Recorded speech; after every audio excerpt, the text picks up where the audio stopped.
104.7 IFM. Report! Hinatak ng opisyal ng barangay ang mga sasakyan na naka-illegal parking sa Barangay Pantal, Dagupan City. Ito ay alinsunod sa inaprobahang ordinansa ng Sangguniang Panglungsod ng Dagupan sa paglulunsad ng designated pay parking zone sa lahat ng motorista upang masolusyonan ang problemang illegal parking sa lugar. Matindi po yung abala kasi po nalilimitahan na po yung area na pwedeng daanan ng hindi lang sasakyan pati ng mga tao kasi sometimes apektado rin yung mga sidewalk.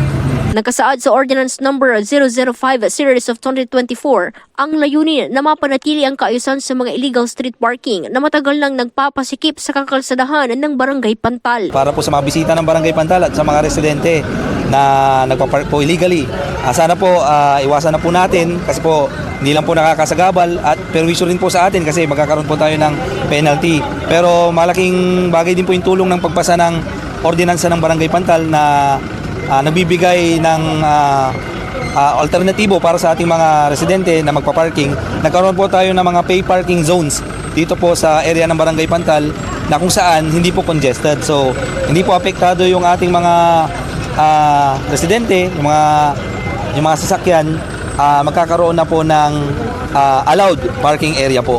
Matatagpuan sa tapat ng Barangay Hall ang itinalagang pay parking zone upang malapit sa commercial center ng barangay. Nagkakahalaga ng 10 pesos ang first hour rate ng mga light vehicles habang 20 pesos naman para sa mga heavy vehicles.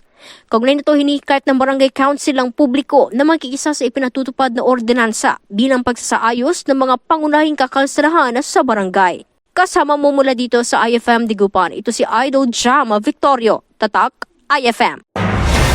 IFM News. IFM News.